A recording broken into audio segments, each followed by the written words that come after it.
Hello guys, आप सभी का हमारे यूट्यूब चैनल नीलम क्लासेस में स्वागत है। हम आपके लिए लेकर आए सीडीपी के कुछ मोस्ट इम्पॉर्टेंट क्वेश्चन जो आपके प्रीवियस एग्जाम में पूछे जा चुके हैं। तो चलिए शुरू करते हैं। हमारा फर्स्ट क्वेश्चन क्या कहता है? अभिकथन यानी कि अजर्सन क्या कहता है? पहला, सतत एवं व्यापक मूल्यांकन यानी कि सतत एवं व्यापक मूल्यांकन सीसीई छात्रों के समग्र विकास में मदद करता है। क्या कहता है? सतत मूल्यांकन यानी कि कंटिन्यूअस और व्यापक मूल्यांकन यानी कि कंप्रेहेंसिव। तो कहता है कि सतत और व्यापक मूल्यांकन है वो छात्रों के समग्र विकास में मदद करता है कि नहीं करता है? तो जो सतत और व्यापक मूल्यांकन है वो छात्रों के समग्र विकास यानी कि उसके सभी पक्षों में जो विकास होता है, जैसे कि समय समय पर जो हर एक पहलू का मूल्यांकन होता है, जैसे कि उसके शारीरिक, संवेगात्मक और जो सामाजिक, जो हर पहलू का जो उसका विकास हो रहा है, वही हमारा क्या होता है? समग्र मूल्यांकन। हर एक पक्ष में झांकना, हर एक पक्ष का मूल्यांकन होना, यही हमारा होता है समग्र मूल्यांकन। तो ये हमारा जो अभिकथन है यानी कि अजर्सन, वो हमारा करेक्ट है। आगे देखते हैं कारण। तो कारण क्या कहता है? सीसीई के छात्रों की शैक्षणिक प्रगति पर केंद्रित है, यानी कि जो सतत और जो व्यापक मूल्यांकन है वो केवल शैक्षणिक पर ही केंद्रित है। तो ऐसा नहीं है, शैक्षणिक पक्ष पर ही केंद्रित नहीं है वो हमारे, अभी हमने आपको बताया कि समग्र मूल्यांकन यानी कि हर एक पहलू में विकास होगा जब बच्चे का, तो वो हमारा सतत और व्यापक मूल्यांकन होगा, यानी कि कंटिन्यूअस एंड कंप्रेहेंसिव मूल्यांकन। तो हम देखते हैं कि हमारा पहला जो अभिकथन है वो तो करेक्ट है, लेकिन जो हमारा कारण है वो इनकरेक्ट है। तो ऑप्शन में देखते हैं कौन सा हमारा सही हो जाएगा। तो सी ऑप्शन हमारा करेक्ट हो जाएगा। इसमें ही दिया है कि ए सत्य है लेकिन आर गलत है। पहले हम कथन और कारण के 3 क्वेश्चन आपके लिए कराए हैं। ऐसे ही आपके एग्जाम में क्वेश्चन पूछे जाते हैं। धीरे धीरे हम लोग प्रैक्टिस करेंगे तो हम लोग को ईजी लगने लगेंगे। आगे देखते हैं अपना अगला क्वेश्चन। अभिकथन यानी कि अजर्सन क्या कहता है?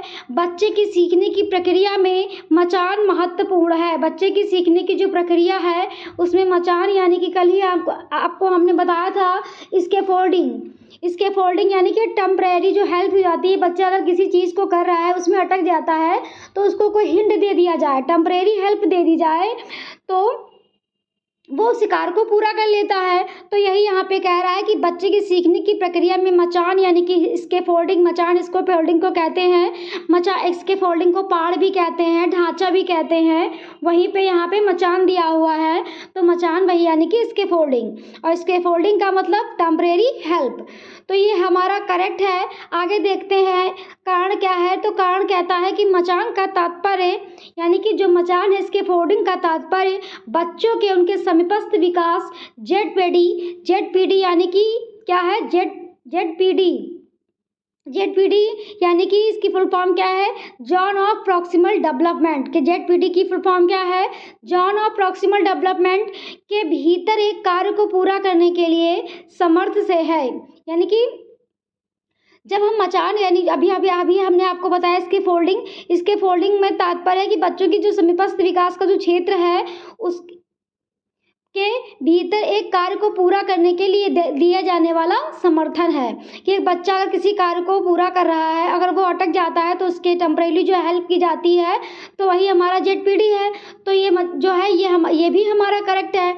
और जो है मचान ऊपर भी कह रहा है कि मतलब मचान उसके फोल्डिंग महत्वपूर्ण है, और नीचे भी कह रहा है जो मचान है मतलब इसके फोल्डिंग उसका तात्पर्य क्या है। तो दोनों ही हमारे कथन और कारण दोनों ही करेक्ट हैं, और जो कथन है वो कारण की व्याख्या करता है। तो देखते हैं कौन सा ऑप्शन हमारा करेक्ट हो जाएगा। पहला ऑप्शन देखते हैं, ए और आर हमारे दोनों सत्य हैं और आर एक ही सही स्पष्टीकरण है। तो यही हमारा करेक्ट हो जाएगा, क्योंकि हमारा कथन भी सही है और हमारा कारण भी सही है, और जो है वो एक दूसरे की व्याख्या भी कर रहे हैं। आगे देखते हैं अपना अगला क्वेश्चन। अभिकथन यानी कि ये भी अजर्सन का है।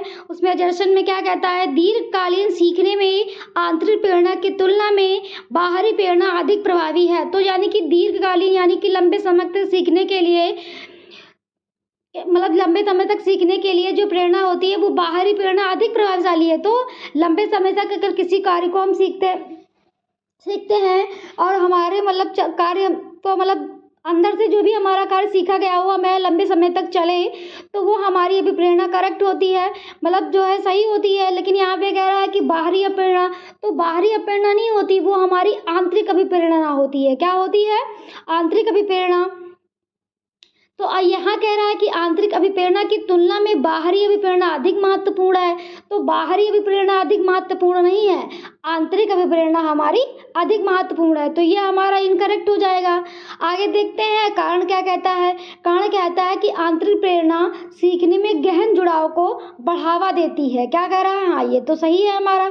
अभी हमने आपको बताया कि जो आंतरिक प्रेरणा है वो हमारे सीखने में गहन जुड़ाव को बढ़ावा देती है, जबकि बाहरी प्रेरणा पुरस्कार पर केंद्रित होती है। हाँ, ये भी सही है। आंतरिक प्रेरणा जो होती है वो हमारे अंदर से लंबे समय तक चलती है, मतलब वो अच्छे से जब हम सीख पाएंगे तो हमारे अंदर जो खुद से जो होगा वो हमारा लंबे समय तक चलेगा। और जो हमारी बाहरी प्रेरणा तो किसी दिखाने के लिए, तो आज दिखाया कल दिखाया, बस दिखावा का ही करना होता है जो प्रेरणा, तो वो हमारी इनकरेक्ट होती है। तो ये दूसरा जो है ऑप्शन हमारा सही है, क्योंकि आंतरिक प्रेरणा गहनता को बढ़ावा देती है और बाहरी प्रेरणा पुरस्कारित होती है, यानी कि दूसरे को दिखाने के लिए। तो ए ऑप्शन हमारा इनकरेक्ट है। और बी जो है हमारा कारण है वो मतलब कथन जो है हमारा इनकरेक्ट है, क्योंकि उसमें कह रहा था आंतरिक अभिप्रेरणा की में बाहरी अभिप्रेरणा है, तो वो हमारा इनकरेक्ट है। इसमें क्या कह रहा है? आंतरिक अभिप्रेरणा जुड़ाव को बढ़ावा देती है, गहन जुड़ाव को, और बाहरी को पुरस्कृत करती है। तो ये तो हमारा कौन सा ऑप्शन देखते हैं करेक्ट हो जाएगा, यानी कि पहला हमारा इनकरेक्ट है और दूसरा करेक्ट है। तो ऑप्शन डी हमारा करेक्ट हो जाएगा, ए हमारा गलत है और आर हमारा सत्य है। आगे देखते हैं अपना अगला क्वेश्चन। ये हमारे एजर्सन और रीजन के क्वेश्चन थे। इनसे घबराइएगा नहीं, आपके पेपर में ऐसे ही क्वेश्चन पूछे जाते हैं और धीरे धीरे हम प्रैक्टिस करेंगे तो हमको ये इजी लगने लगेंगे। आगे देखते हैं अपना अगला क्वेश्चन। जीन पियाजे का रचनावाद क्या प्रस्तावित करता है कि बच्चे संज्ञानात्मक विकास के 4 चरणों में मुख्यतः किस प्रकार हैं? क्या कह रहा है? जो जीन पियाजे ने 4 चरण दिए हैं उसमें मुख्यतः किस प्रकार है? तो पहला देखते हैं, वातावरण में अंतःक्रिया करके। ऑप्शन बी कहता है अपने से ज़्यादा ज्ञान वाले व्यक्तियों के साथ अंतःक्रिया करके। ऑप्शन सी कहता है दूसरों का अनुकरण करके। और ऑप्शन डी कहता है इनामों की प्रत्याशा। तो इनामों की तो कोई बात की ही नहीं गई, इनाम की कोई बात नहीं होती है। दूसरों का अनुकरण तो हमारा नहीं है इसमें भी। और ऑप्शन बी क्या कहता है? अपने से ज़्यादा ज्ञान वाले व्यक्तियों के लिए साथ अंतःक्रिया करके, तो ये लेव वाइगोस्की कहते हैं। और ऑप्शन ई हमारा करेक्ट हो जाएगा कि वातावरण के साथ अंतःक्रिया करके, यानी कि बच्चे ज्ञान के सक्रिय निर्माता हैं। पियाजे ने क्या कहा है? जो बच्चे हमारे हैं वो ज्ञान के सक्रिय निर्माता हैं, अपने वातावरण में और एक्टिविटी के माध्यम से सीखते हैं। क्या होता है? अपने वातावरण में और एक्टिविटी के माध्यम से वो सीखते हैं। तो ए हमारा ऑप्शन करेक्ट हो जाएगा। आगे देखते हैं अपना अगला क्वेश्चन। जीन पियाजे लेव वाइगोस्की के सिद्धांतों में प्रमुख अंतर क्या है? क्या कह रहा है? जीन पियाजे और लेव वाइगोस्की के सिद्धांतों में प्रमुख अंतर क्या है? ए ऑप्शन हमारा कहता है कि पियाजे ने संज्ञानात्मक विकास में भाषा की भूमिका पर बल दिया है। तो भाषा की भूमिका पर बल तो दिया है, लेकिन ज़्यादा बल किसने दिया है? लेव वाइगोस्की ने। चलिए आगे देख लेते हैं। वाइगोस्की ने सीखने में वंशानुगत क्षमताओं को प्राथमिकता दी है। तो वंशानुगत क्षमताओं की प्राथमिकता तो जीन पियाजे ने दी है। ऑप्शन सी कहता है कि वाइगोस्की ने संज्ञानात्मक विकास में सांस्कृतिक की भूमिका पर बल दिया है। तो यही आंसर हमारा करेक्ट हो जाएगा। आगे देख लेते हैं। पियाजे ने इस बात पर बल दिया कि बच्ची खुद से दूसरों की मदद से सीख सकती है। तो ये खुद से और दूसरों की मदद से, यानी कि वही हमने आपको बताया था ZPD। तो ये तो लेव वाइगोस्की ने कहा है। किसने कहा है? लेव वाइगोस्की ने। तो सी ऑप्शन हमारा करेक्ट हो जाएगा। और जो ए भी है वो हमारा जो है भाषा पर सबसे ज़्यादा बल किसने दिया है? लेव वाइगोस्की ने। तो सी ऑप्शन हमारा करेक्ट हो जाएगा कि वाइगोस्की ने संज्ञानात्मक विकास में सांस्कृतिक की भूमिका पर बल दिया है। तो सी आंसर हमारा करेक्ट है। आगे देखते हैं अपना अगला क्वेश्चन। हार्वर्ड गार्डनर ने बहुबुद्धि सिद्धांत के अनुसार निम्नलिखित में से कौन सा जोड़ा बुद्धि के प्रकार और अंतःस्थिति अनुपालन संभावना के अनुसार सही है।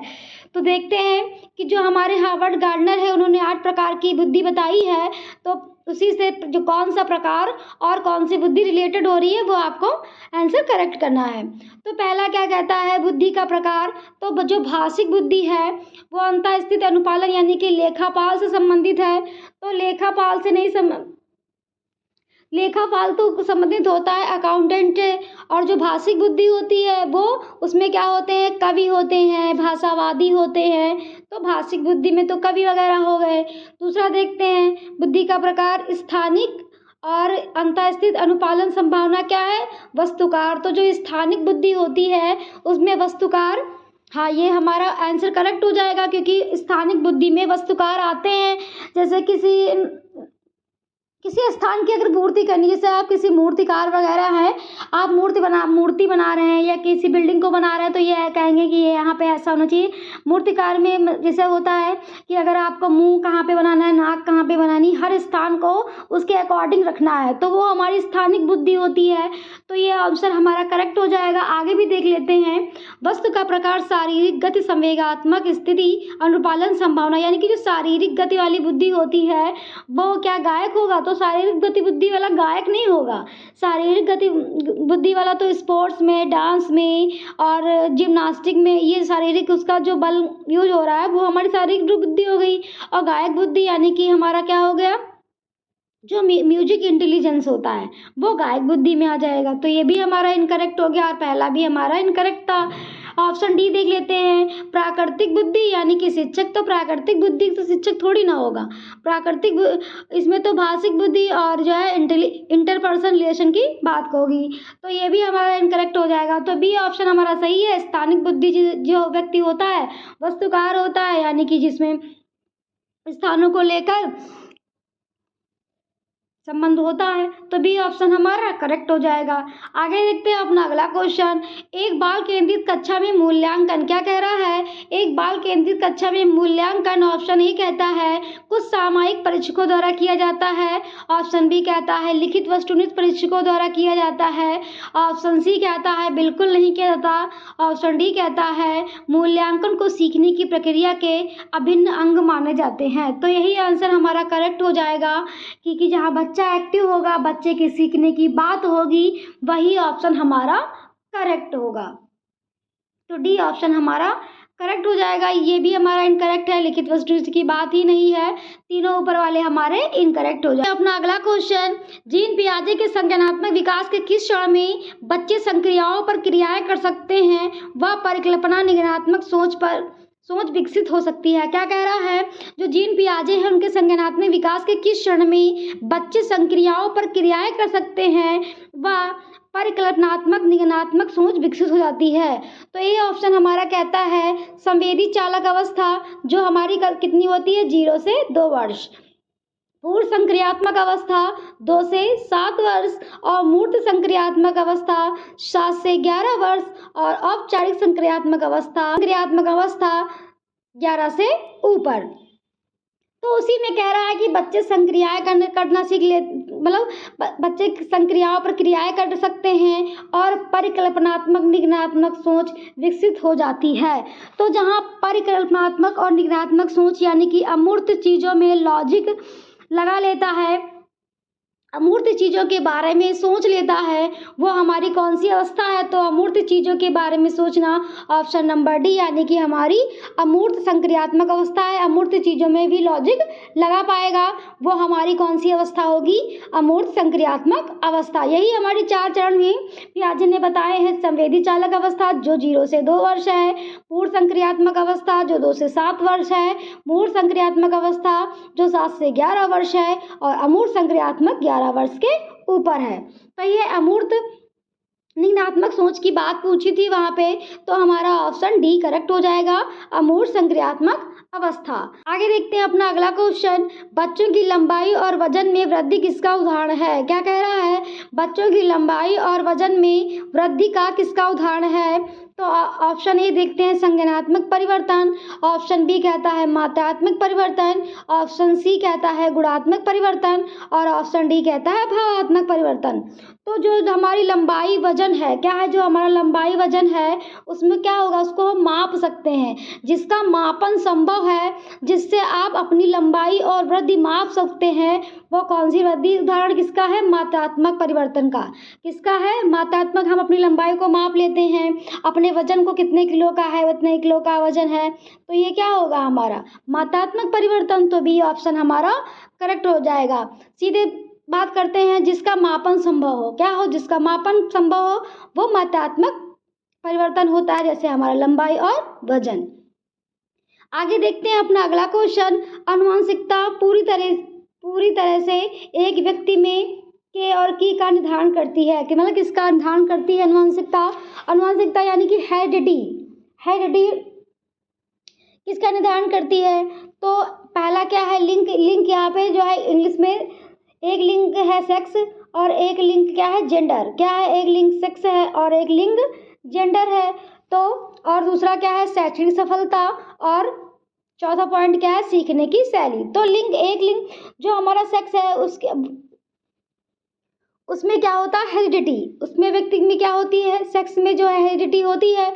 लेकिन जो हमारा जेंडर होता है, जेंडर क्या होता है, वो समाज द्वारा उसकी सामाजिक संरचना होती है। और जो हमारी शैक्षणिक सफलता है, शैक्षणिक सफलता सिर्फ पढ़ने में ही नहीं होती, अन्य कामों भी हो सकती है।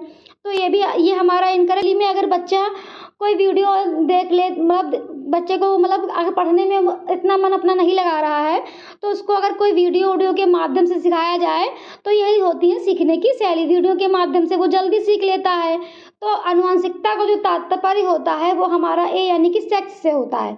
किससे होता है, हेरिडिटी का संबंध किससे है, सेक्स से है। तो ए ही आंसर हमारा करेक्ट हो जाएगा। बी जो है वो क्या कह रहा है, जेंडर से, वो जेंडर सामाजिक संरचना है।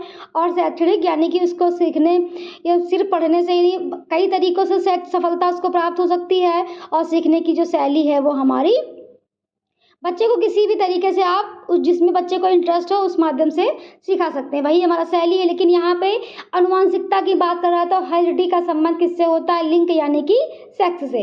तो ए ऑप्शन इसमें देखते हैं हमारा कौन सा करेक्ट हो जाएगा, क्योंकि पहला पॉइंट हमारा करेक्ट है। तो ऑप्शन ए में पहला और दूसरा दिया है, ऑप्शन बी ही हमारा करेक्ट हो जाएगा, क्योंकि हमारा पहला पॉइंट ही करेक्ट है। अनुवांशिकता यानी कि हेरिडिटी का संबंध किससे होता है, सेक्स से।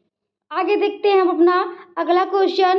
विकास के संदर्भ में निम्नलिखित में से कौन सा कथन सत्य है, यानी कि क्या कह रहा है, डेवलपमेंट के संबंध में कौन सा कथन सत्य है। तो ऑप्शन ए कहता है विकास के विभिन्न पहलू एक दूसरे से स्वतंत्र होते हैं। तो विभिन्न पहलू जो होते हैं वो एक दूसरे से स्वतंत्र नहीं होते, क्या होते हैं, रिलेटेड होते हैं। क्या होते हैं, रिलेटेड, यानी कि शारीरिक विकास, सामाजिक विकास, संज्ञानात्मक विकास, ये सब क्या होते हैं, एक दूसरे से जुड़े होते हैं। ऑप्शन बी क्या कहता है, विकास एक असतत प्रक्रिया है। और ऑप्शन सी कहता है तो असतत नहीं है, विकास तो सतत चलने वाली प्रक्रिया है। यहीं पियाजे होते तो असतत प्रक्रिया होती। विकास चक्रीय तरीके से चलता है, रेखीय नहीं। तो सी ही ऑप्शन हमारा करेक्ट है। हमने आपको बताया था विकास वर्तुलाकार चलता है, यानी कि स्पाइरल होता है, रेखीय नहीं होता।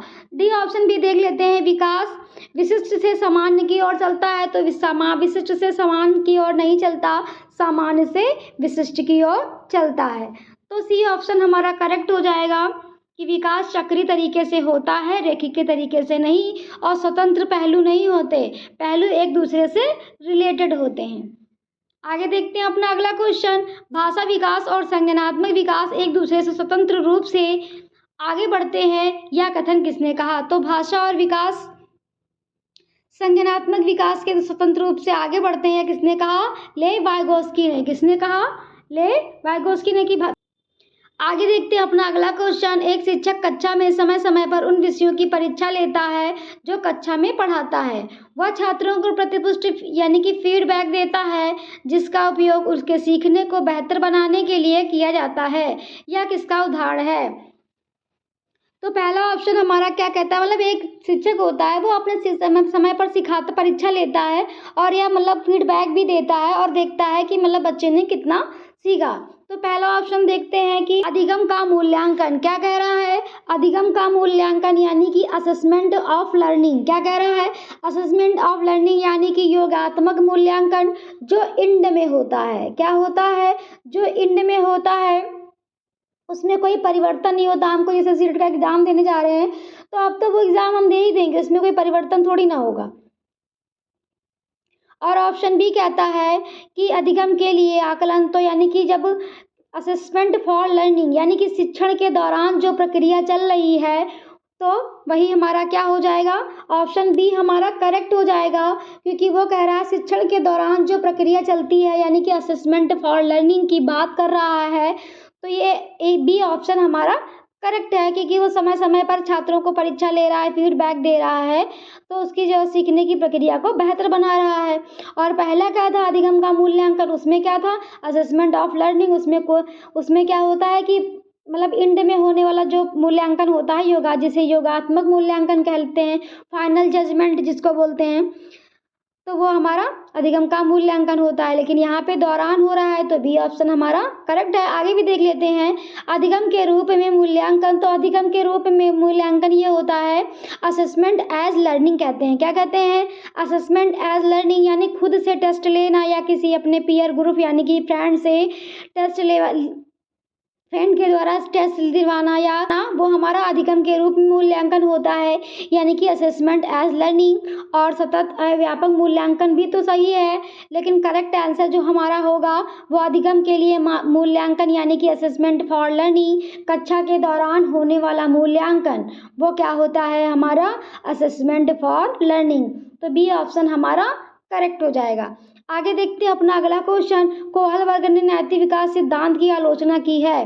तो कोहल वर्ग ने जो नैतिक विकास के सिद्धांत की आलोचना किसने की है, कैरोल गिल्गन ने नारीवाद दृष्टिकोण को ध्यान में नहीं रखा, जेंडर बेस्ड थ्योरी है ये, और मेल को ही महत्व दिया है। तो सी ऑप्शन हमारा करेक्ट हो जाएगा। आगे देखते हैं अपना अगला क्वेश्चन। संरक्षण वर्गीकरण क्रम में लगाना जैसे शब्द जीन पियाजे के किस अवस्था में उपयोग हैं। क्या कह रहा है, संरक्षण वर्गीकरण क्रम में लगाना जैसे शब्द पियाजे के किस अवस्था में उपयोग किए जाते हैं। तो पहला ऑप्शन कहता है संवेदी पेशी अवस्था, जो हमने आपके पिछले क्वेश्चन में बताया 0 से 2 वर्ष, पूर्ण संक्रियात्मक अवस्था 2 से 7 वर्ष, मूर्त संक्रियात्मक अवस्था 7 से 11 वर्ष, और जो औपचारिक संक्रियात्मक अवस्था 11 से ऊपर। तो संरक्षण यानी कि संरक्षण क्या होता है, सेम विशेषताओं के आधार पर चीज़ों को बांटना। क्या कहता है, सेम विशेषताओं के आधार पर चीज़ों को बांटना, यानी कि क्लासिफिकेशन। संरक्षण यानी कि क्लासिफिकेशन में होता क्या है, कहीं मतलब हम कहीं किचन में चम्मच लगाते हैं, कहीं पे कटोरी ही लगाते हैं। सेम विशेषताओं के आधार पर चीज़ों को बांटना, जैसे हमने कपड़े लगाए तो हमने शर्ट एक तरफ लगाए, पैंट एक तरफ लगाई, या हम अपने मतलब कापी किताबें लगा रहे तो हमने एक तरफ पेनों को रखा, एक तरफ बुक्स को रखा, एक तरफ अपने बैग रखा है। तो यही होता है कि मतलब सेम विशेषताओं के आधार पर चीज़ों को बांटना, या क्लासिफिकेशन। और सीरिएशन में क्या हमने आपको पिछले क्वेश्चन में बताया था, पिछले वीडियो में, घटते क्रम में हम किसी चीज़ को कर सकते हैं और बढ़ते क्रम में, यानी कि पहले बढ़ते क्रम में पहले छोटा डिब्बा, फिर उससे बड़ा, फिर उससे बड़ा, फिर उससे, घटते क्रम में पहले बड़ा, फिर उससे छोटा, फिर उससे छोटा। ये होता है क्रिएशन यानी कि वर्गीकरण। और क्रम में लगाना, तो क्रम में लगाना होता क्या है कि मतलब किसी चीज़ को हम क्रम में लगा रहे हैं तो वह हमारा क्या होता है, क्रम में लगाना। और यहाँ पे बच्चा इस अवस्था में बच्चा ये भी सीख लेता है कि अगर बड़े गिलास में पानी है, मतलब चौड़े गिलास में पानी है और बड़े गिलास में पानी है, तो दोनों में सेम पानी है। ये नहीं है कि वो मतलब जो बड़ा गिलास है उसमें ज़्यादा पानी है, छोटा गिलास है उसमें कम पानी है। पानी चौड़े बर्तन में हो चाहे बड़े बर्तन में हो, बच्चा यहाँ पे समझ लेता है तो वो कौन सी अवस्था है। तो ऑप्शन सी हमारा करेक्ट हो जाएगा, मूर्त संक्रियात्मक अवस्था, जो हमारी 7 से 11 वर्ष की अवस्था होती है, 7 से 11 वर्ष की उम्र होती है। उसी में वे बालक क्या होता है, क्लासिफिकेशन करना भी सीख जाता है, सीरिएशन करना भी सीख जाता है। तो ऑप्शन सी हमारा करेक्ट हो जाएगा, मूढ़ संक्रियात्मक अवस्था। तो ये थे हमारे सीडीपी के कुछ मोस्ट इंपॉर्टेंट क्वेश्चन जो आपके प्रीवियस एग्जाम में पूछे जा चुके हैं। ऐसे ही आपके एग्जाम में क्वेश्चन पूछे जाएंगे और ये टॉपिक से क्वेश्चन आपके एग्जाम में देखने को मिलेंगे। और हम डेली आपकी क्लास करते हैं, डेली प्रैक्टिस कराते हैं और एग्जाम तक हम आपको इतनी प्रैक्टिस करा देंगे सीडीपी आपको बहुत ईजी लगने लगेगी। तो अगर आपको हमारा चैनल पसंद आया हो तो प्लीज़ लाइक सब्सक्राइब करना मत भूलिएगा। Thank you.